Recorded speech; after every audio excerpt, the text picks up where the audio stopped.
It's Monday, the 5th of January. From the MEN newsroom, this is Channel M's Lunchtime News, and these are today's headlines.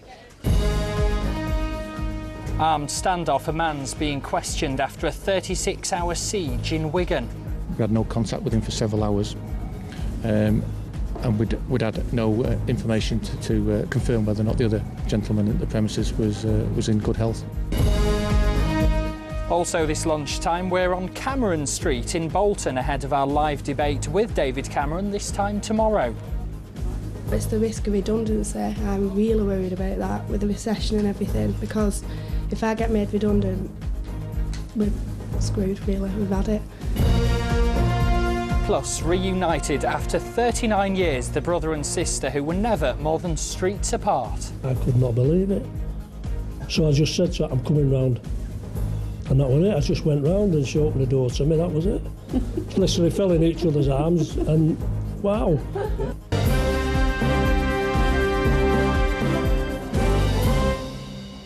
Good afternoon. First today, a man arrested over an armed siege in Wigan is being questioned this lunchtime. Armed marksmen surrounded the property on Hereford Road in Hindley on Friday and stayed there for more than 36 hours. The area was cordoned off and neighbours were ordered out of their homes. Two men were found inside the loft space of the house. One of them was subdued with a taser stun gun and both needed treatment for minor injuries. Negotiations broke down with the alleged offender. We had no contact with him for several hours, and we'd had no information to confirm whether or not the other gentleman at the premises was in good health at that moment in time. This significantly increased the concerns about the individual who's been potentially held hostage. Firearm officers have entered the premises and successfully detained the two males in there. One of the males was subdued by use of a taser. The reason for that, there was a firearm within access for him, but he is now being detained at the police station, having been assessed at the hospital as fit to be detained. The other gentleman is now being treated as a witness and victim to this matter, and he's been released from custody. Obviously, there's been a lot of people on the street concerned that have been significantly inconvenienced. Several residents have had to be moved out for their own safety, but seem to have understood the need for this in these circumstances, because their safety could not be compromised, of course. It's estimated more than £1 million is being spent every year by Greater Manchester Police moving cash around for the area's banks. Helicopters and squad cars are involved in the operation. The cost of it's not been officially confirmed, but we understand it does run into seven figures. Mark Alcock, who's a member of the police authority, is criticising that amount, saying banks should have to stump up for it themselves. The firm, best known for making Wedgwood pottery, has called in the administrators. Waterford Wedgwood joins the long list of businesses to have failed in the last few months after talks about a possible sale to an American private equity firm failed to work out. The company has a history going back some 250 years and employs 2,700 people. Some of Europe's top diplomats are on their way to Israel for talks to try to get a ceasefire in Gaza. The French president's also on his way to the Middle East to try to help agree a deal to stop the fighting. Ground forces have now moved in following 9 days of airstrikes. Further deaths have been reported by both sides. Now, David Cameron's attacking Gordon Brown's attempts to tackle the recession. He says the Prime Minister needs to get with the programme and admit that his plans for dealing with the current economic problems aren't working, branding the cut in VAT a waste of time. The Conservative leader will spell out later what he would do differently. This time tomorrow, he'll be taking part in a live 1-hour debate here on Channel M in the centre of Manchester. Ahead of that, I've been out to find out what people around here would like him to do. I certainly wouldn't go around near the shops, because that's where it gets really, really scary at times. People hanging around street corners, shouting abuse at each other. I mustn't be the only person out that isn't receiving correct benefit. With having 3 children, we're going to have to buy quite a big house, and it's going to take us a long, long while, especially while this credit crunch is on. Welcome to Cameron Street in Bolton. This is a typical road on an average housing estate here in Greater Manchester. In these houses you'll find young professionals, couples with children, pensioners, just the sort of voters that David Cameron will have to appeal to if he's to win the next election. The McKees have lived here for almost 10 years. Mum Debbie is a mobile beauty therapist. Dad Tom works the night shift at Asda. Their daughter Lauren is 15 and son Morgan is 9. Sometimes it can get really rowdy with the youngsters. I've got to the stage now, if I hear noise outside, I don't even go out to it because I'm frightened in case the repercussions, either my car might get damaged or furthermore we might get something might happen to one of us, and so unfortunately we're staying now and we don't say anything to anybody, we just keep ourselves to ourselves. My children don't go out at that time of night, they don't go out after 8 o'clock, and they certainly don't go out on their own around the corners because it's far too dangerous for any child to go out at that time. But the children that are drinking are like 15, 16. So it is quite a problem. I get very angry because I think, well, why am I working to supply them with the alcohol and the drugs that they need? But obviously they've got something missing in their lives and they need a purpose to get on, so I want them to push these youngsters and to perhaps crack down on the law a little bit and stop all this knife crime, because it is a worrying time, especially for my children growing up. Andy Gray is 26 and suffers from curvature of the spine and the muscle wasting disease muscular dystrophy. He's not been able to work since he was 18. He lives with his best friend, who's also his carer. I personally definitely have noticed a change in like prices of gas, electric and all, and well, prices in shops as well. If it goes any worse, then definitely it'd be quite a bad thing. But something's come to light with me personally, with my benefits. Apparently I might be entitled to more than what I've been receiving, but I had no help. I've only been told off other people, do you know what I mean? There's nothing coming from the government. This is Alison MacDonald and her youngest son Sam. She's also got 2 other children and works full-time selling classified ads for the local newspaper. The reason that we've actually moved up here is because we wanted to buy, but it was round about the time everything was going a bit wrong. So we've moved up here really so we can save up a bit. But with having 3 children, we're going to have to buy quite a big house. And it's going to take us a long while, especially while this credit crunch is on, to be able to get anywhere near buying.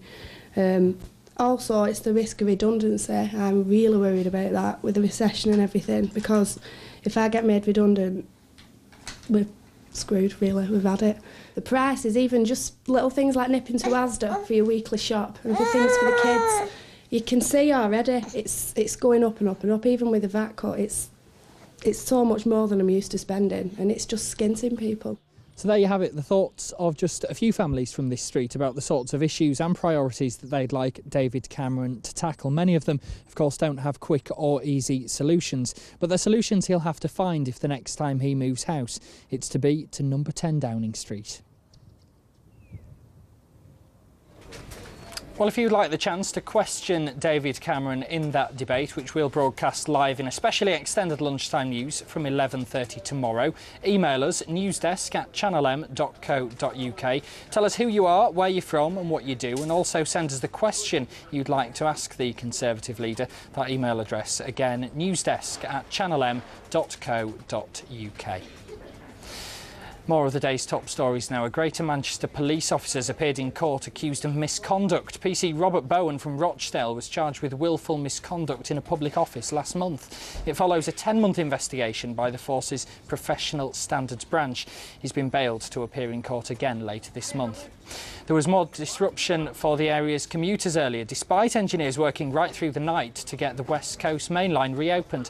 Problems with overhead cables brought services between Manchester Piccadilly and London Euston to a halt yesterday afternoon. Virgin Trains has been working through the morning to try to get crews and trains back to where they need to be. Many products labelled as detox items could be misleading consumers, according to a new report. The studies found that products ranging from foot patches to hair straighteners use the label despite a lack of scientific evidence to back up the claim. It's as many of us start the new year promising we'll get healthier to work off the excess of the Christmas break. A dog owner has risked his own life to rescue his trapped pet from a frozen lake in Middleton. The man was caught on camera braving the freezing cold water at Alkrington Woods. Nina Warhurst has more details. They say that no greater love hath any man than he who lays down his life for a friend. But what if that labour of love is for man's best friend, his dog, and involves plunging into freezing cold waters? Well, one dog walker here in Alcrington faced a dilemma when his black cocker spaniel ran out chasing ducks onto the ice and fell through a hole and into the water. These pictures, taken by MEN reader Julie Brown, show how the mystery dog owner stripped off his clothes and began wading into the freezing lake, breaking through the ice in his path to save his companion. Both came out of the water shivering, but the owner simply shook himself and walked away. When you see the ice on the lakes, you probably think it was daft, but I probably wouldn't think it at the time. Yeah, you'd try and save your dog. You think your instinct would take over? Probably, yeah. As I say, a dog's a good companion, it's a friend. I think the dog would do the same for you. I would do the same for the dog, I think. Is it something you'd do? Not really, not if it's deep. Besides, dogs have a good instinct for survival and they'd probably get out. So you think leave your dog to it? Yeah. But while the man's bravery is being commended, local residents say that under the ice there's around 5 feet of silt and that he's actually very lucky to be alive. And as temperatures are set to plunge again this week, fire and rescue services are asking all dog walkers to be especially vigilant and keep your pets away from the ice. Nina Warhurst, Channel M News. Time now to take a look at the lunchtime sports headlines with the details. Here's Sam Goodman. Thank you, James. Well, it was Manchester United's youngsters who stole the show yesterday in the FA Cup third round as they defeated Southampton 3-0 away from home. Goals from Danny Welbeck, Nani and Darren Gibson mean the Reds face Tottenham at Old Trafford in the next round. Other fixtures will see a Merseyside derby. Cardiff will host Arsenal. Non-league side Kettering were handed a dream tie against Fulham, while the side who knocked out Manchester City on Saturday faced Derby County. Matches will be played between the 23rd and 25th of January. And keeping with the Blues, and this week we are expecting some new faces at Eastlands, and Manchester Evening News sports editor Pete Spencer explains who could arrive. We want a team that's going to start winning for Manchester City, and the players on that list would be, no particular order, but this wouldn't be a bad order. Santa Cruz, a given, right? 24 hours, 48 hours off. Got to happen. Number 2 would be Bellamy. Got a bit of a checkered history, but has got Hughes knows him well and can get good things out of him. Parker as a ball-winning midfielder. Toure as a defender to put pressure on Dunn and Richards. And it's no wonder that Joe Hart's lost his confidence, and so therefore Shay Given's another one on that list. It could be 5 or 6 players within 5 or 6 days. Well, another potential target for Mark Hughes could be Middlesbrough's Stuart Downing, after he handed in a transfer request earlier today. Well, I would like to know who you think would be a good addition to the Manchester City squad. Email me at channelm.co.uk or text me. Start the text with the word news to 88821. Stockport County manager Jim Gannon has been linked with the vacant managerial roles at Blackpool and Derby County.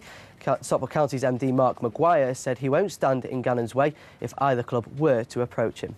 And in League Two, Rochdale have signed Lee McEverley permanently from Cambridge United following a 1-month loan at Spotlands. And finally, Nathan Bonner-Evans has left Sale Sharks and has signed for National One side London Welsh. Well, that's all from me for now. Join me again later on, where I'll have more transfer news from the day's sport. Thanks very much, Sam. More sport in our early evening news with Andy Crane from 5 o'clock tonight. Still ahead on the lunchtime news then, the brother and sister who've lived only streets apart for 39 years without realising they were just around the corner from one another, and from the street to the silver screen. Amazingly, one day, it was a Thursday afternoon, I went to see a film, but this day I just happened to look to see what was on for future events, and as I turned around, there were 2 people sat in a very large room, and they called me over and they said, you look very distinguished, have you done any film work? And I said, no, I haven't really. They said, well, we're doing a film, and they said, it looks wonderful, and they said, we would like you to come back next week because we'd like you to be in this film, which we're filming at the town hall. And I thought, how wonderful.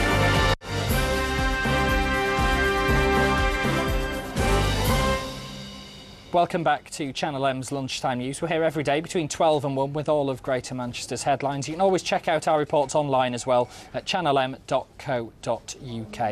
Next, a brother and sister have been reunited after 39 years apart here in Manchester, only to find that they've been living just a few streets away from one another. Ken and Yvonne Whitty lost touch when he moved away from Moss Side to get his own place in the 1960s, and when he went back, her house had been demolished. Kevin Duffy has the story.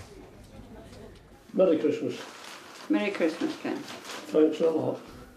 It's been a Christmas to remember for brother and sister Ken and Yvonne Whitty. Ken and Yvonne have not seen each other for 39 years. They were reunited only the week before Christmas. What's even more remarkable about this heartwarming reunion is that for the last 7 years, without realising it, Ken and Yvonne have been living just around the corner from each other. The 39-year silence ended with a phone call from Yvonne. I could not believe it. So I just said to her, I'm coming round. And that was it. I just went round and she opened the door to me, that was it. Literally fell in each other's arms and wow.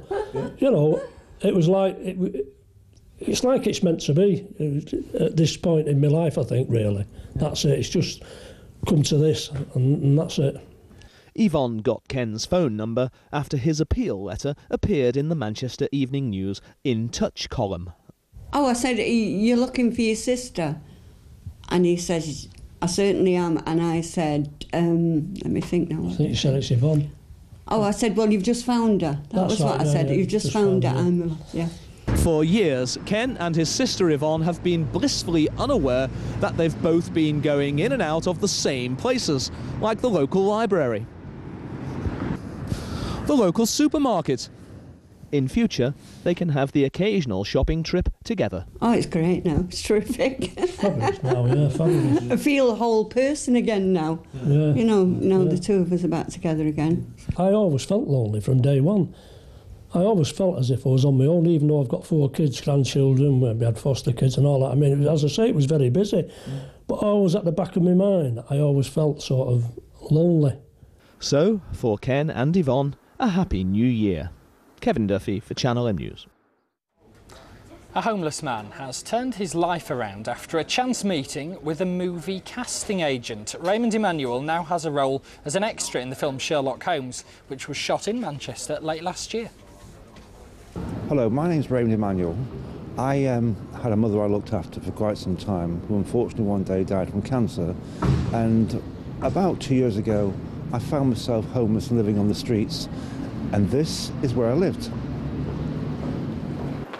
Amazingly, one day, it was a Thursday afternoon, I went to see a film at a cinema on Deansgate, and I came out. Normally I'd walk out of the building, but this day I just happened to look to see what was on for future events, and as I turned around, there were 2 people sat in a very large room, and they called me over and they said, you look very distinguished, have you done any film work? And I said, no, I haven't really. They said, well, we're doing a film, and we'd like you to come in for a costume fit to see if we can give you a role in this film as an extra. And I thought, okay.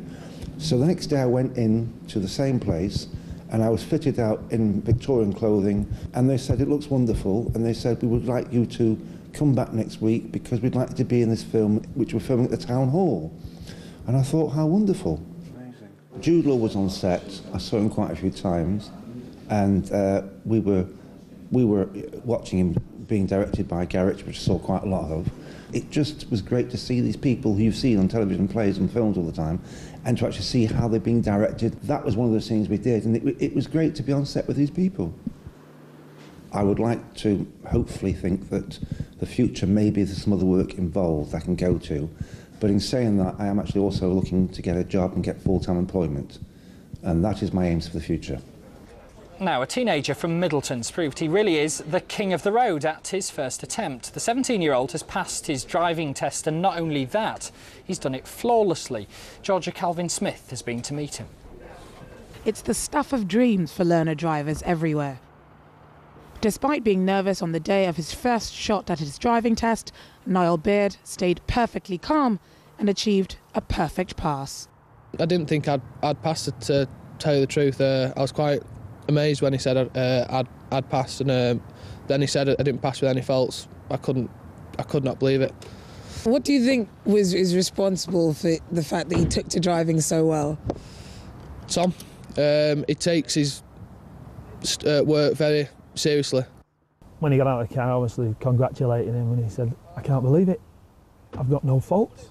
So It's like it's a great feeling for the pupil, but it's also a great feeling for the instructor.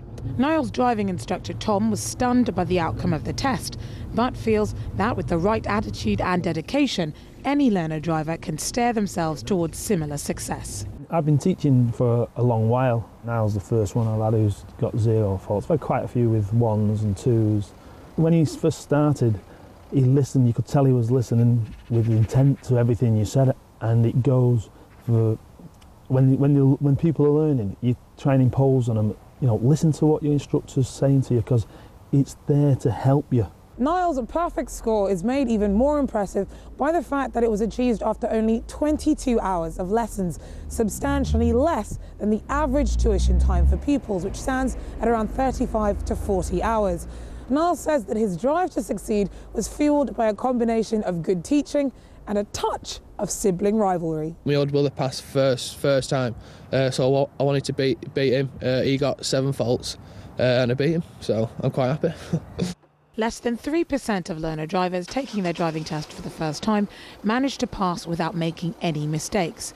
But despite his flawless finish, Niall isn't taking a back seat when it comes to plans to keep improving his driving and plans to take his Pass Plus course, which helps new drivers become more confident on the roads. Because a faultless driving pass doesn't guarantee a faultless driving future. Georgia Calvin-Smith, Channel M News. Well, there was plenty of frost and ice about earlier, and it looks like the sub-zero temperatures could be here to stay as well with the forecast. Here's Polly Winder.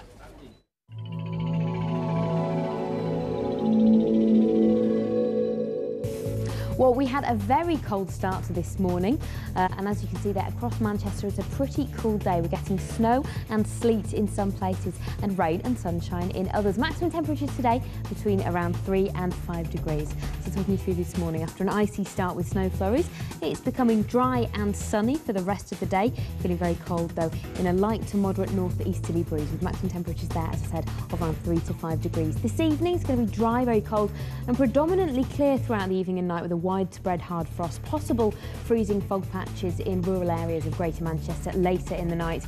Tonight we're going to see minimum temperatures of around -9 degrees. So it's that cold word coming back. Looking ahead to tomorrow, it's going to be dry and sunny for the most part, though gradually clouding over in the far north of the region, remaining very cold throughout the day, with temperatures barely rising above freezing. Minimum temperatures probably -5, possibly reaching 3 degrees.